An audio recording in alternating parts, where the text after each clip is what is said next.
2005 में इस देश के कानून में एक बड़ा बदलाव आया और हर बेटी को संपत्ति में अधिकार दिया गया। तब लोगों में एक गलतफहमी फैल गई कि अब आप चाहे कुछ भी कर लें, बहन बेटी को तो संपत्ति में हिस्सा देना ही होगा। लेकिन इस गलतफहमी में कितनी सच्चाई है और कितना झूठ, आज जानेंगे इस छोटे से वीडियो में।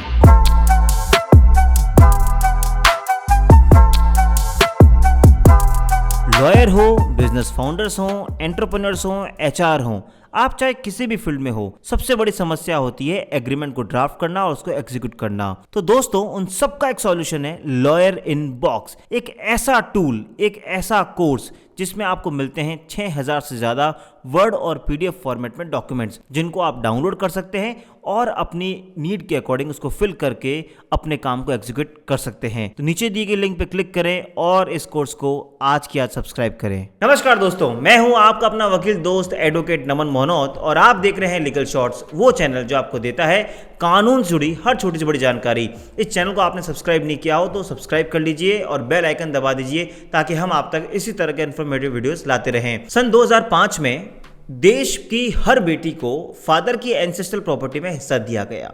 उससे पहले सिर्फ बेटियों को सेल्फ एक्वायर्ड प्रॉपर्टी में हिस्सा था। यानी 2005 के बाद एक पोजीशन चेंज हुई और अब फाइनली ये कानून हो गया कि बेटी को चाहे एंसेस्ट्रल हो चाहे सेल्फ एक्वायर्ड प्रॉपर्टी हो, हर प्रॉपर्टी में आपको हिस्सा देना होगा। अब वीडियो में हम आगे बढ़ें तो उससे पहले हम ये डिस्कस कर लेते हैं कि ये सेल्फ एक्वायर्ड या एंसेस्ट्रल प्रॉपर्टी क्या है। दोस्तों, प्रॉपर्टी दो तरह की होती है, एक होती है एंसेस्ट्रल प्रॉपर्टी और एक होती है सेल्फ एक्वायर्ड प्रॉपर्टी।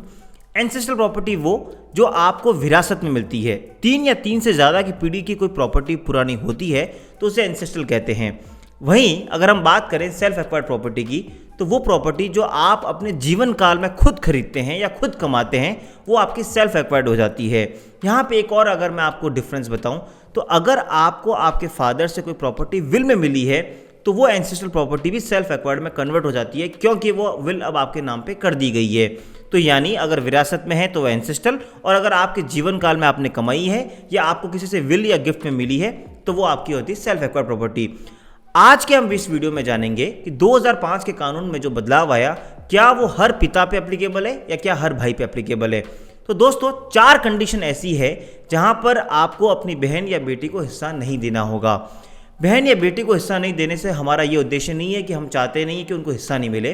कई बार ऐसा होता है कि हर फादर सोचता है कि हम अपनी बेटी को उसकी शादी में जो देना है वो दे दें, लेकिन अब हम जो बाकी बचा है वो अपने बेटों को मेरे मरने के बाद दूं। तो इस वीडियो को बनाने का उद्देश्य इतना ही है कि एक फादर को हम सहूलियत दें कि वो चाहे उस हिसाब से उस प्रॉपर्टी को बांट सके। दोस्तों, 4 कंडीशन है जहाँ पे आपको अपनी बहन बेटी को हिस्सा नहीं देना होगा। सबसे पहली बात करते हैं एंसेस्ट्रल प्रॉपर्टी की और वही हमारी है पहली कंडीशन। अगर आपको कोई एंसेस्ट्रल प्रॉपर्टी मिली है तो आप उसकी विल लिख दीजिए। अगर आपने उसकी विल लिख दी है तो वो एंसेस्ट्रल कन्वर्ट हो जाएगी सेल्फ एक्वायर्ड में, और जैसे ही वो सेल्फ एक्वायर्ड में कन्वर्ट हुई तो आपकी बेटी उसमें हिस्सा नहीं मांग पाएगी। तो दोस्तों, अगर आपको ऐसा लगता है कि आपको कोई फादर से या उसके ग्रैंडफादर से या उस आगे पीढ़ी से कोई एंसेस्ट्रल प्रॉपर्टी मिली है तो तुरंत प्रभाव से आप उसकी विल लिख दीजिए अपने बेटों के नाम पर। जैसे ही आप वो विल अपने बेटों के नाम पे लिखेंगे तो बेटियों का हिस्सा स्वतः ही खत्म उसमें हो जाएगा। अब आते हैं हम दूसरी कंडीशन पे और वो बेस्ड है सेल्फ एक्वायर्ड प्रॉपर्टी पे। सेल्फ एक्वायर्ड, जैसा कि मैंने वीडियो की शुरुआत में बताया, जो फादर अपने जीवन काल में खुद खरीदता है। अब सेल्फ एक्वायर्ड का सबसे बड़ा यूएसपी यही होता है कि क्योंकि वो आपने खरीदी है तो आप ही डिसाइड करेंगे कि मेरे मरने के बाद वो क्या हो। दोस्तों, अगर आपने अपने जीवन काल में उसको डिसाइड नहीं किया तो मरने के बाद फिर बेटियों को उसमें हिस्सा मिल जाएगा। तो सबसे बेटर है कि आप उसको डिसाइड कर लें कि उसको आगे कैसे बांटे जाना चाहिए। उसको आगे बांटने के 3 तरीके हैं। या तो आप उसको गिफ्ट कर सकते हैं, यानी आप चाहें तो अपने जो भी 1 या 2 या 3 बेटे हैं उनके नाम पे वो प्रॉपर्टी गिफ्ट पर कर दें। और दूसरी कंडीशन होती है विल की। आप चाहें तो अपने बेटों के नाम पे उस पर विल लिख सकते हैं कि जो मेरी सेल्फ एक्वायर्ड प्रॉपर्टी है या जो मकान या दुकान मैंने खरीदा है वो मेरे मरने के बाद मेरे इस पुत्र को ही दिया जाएगा और पुत्रों को कोई हिस्सा नहीं होगा। और तीसरा ऑप्शन होता है ट्रस्ट बनाने का। आप चाहें तो ट्रस्ट भी बना सकते हैं और अपने बेटों के नाम पे उस ट्रस्ट को कर सकते हैं।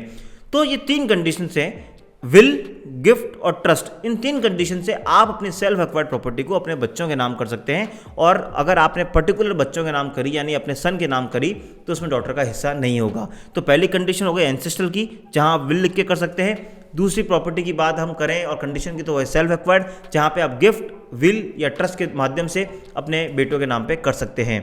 और तीसरी जो कंडीशन आती है वो है रिलिंक्विशमेंट डीड के ऊपर। रिलिंक्विशमेंट डीड यानी हक तकनामा।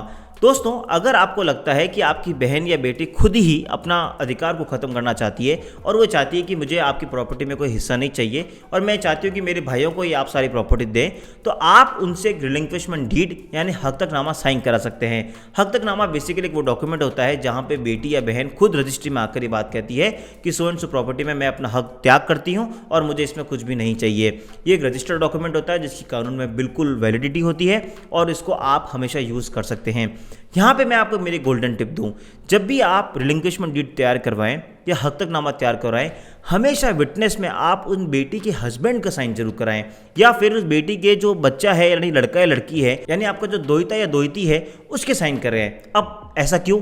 ऐसा इसलिए कि सपोज आपकी बेटी तो हिस्सा नहीं लेना चाहती, अगर 5 साल बाद 10 साल बाद उनके हस्बैंड पे यानी आपके जवाई के या दोहिता दोहिते के मन में कुछ अगर खोट आ जाए और वो उस प्रॉपर्टी पे क्लेम कर लें, तो आपका वो डॉक्यूमेंट बहुत काम आएगा जहां पे आपने उनसे पहले से विटनेस ले रखी है। तो दोस्तों, आप रिलिंक्विशमेंट डीड बना के भी अपने बहन या बेटी का हिस्सा उसमें खत्म कर सकते हैं। फोर्थ कंडीशन सिर्फ कुछ स्टेट्स पे एप्लीकेबल है, जैसे यूपी और उत्तराखंड। यूपी और उत्तराखंड में अगर फादर की कोई एग्रीकल्चरल प्रॉपर्टी है तो उसमें विवाहित पुत्रियों का अधिकार नहीं होता, क्योंकि उन्हें क्लास फर्स्ट हेयर नहीं माना गया है। तो ये सिर्फ उन कुछ स्टेट्स पे ही एप्लीकेबल है। तो अगर आप उन स्टेट से हैं और आपके फादर की अगर एग्रीकल्चर प्रॉपर्टी है तो आपकी बेटियों को उसमें हिस्सा नहीं मिलेगा। तो दोस्तों, आज हमने जाना इन 4 कंडीशंस को कि सेल्फ एक्वायर्ड प्रॉपर्टी और एंसेस्ट्रल प्रॉपर्टी में कैसे हम अपनी बहन और बेटी का हिस्से को त्याग करवा सकते हैं, या तो हम खुद करवा दें या फिर हम थर्ड कंडीशन में जाके उन बेटियों से खुद ही एक हक तकनामा लिखवा दें। मुझे पूरा विश्वास है कि आपको आज का ये वीडियो पसंद आया होगा। इसी तरह आपका प्यार हमारे साथ बनाए रखिए। मिलेंगे अगली बार फिर किसी इन्फॉर्मेटिव वीडियोज़ के साथ। तब तक के लिए जय हिंद, जय भारत।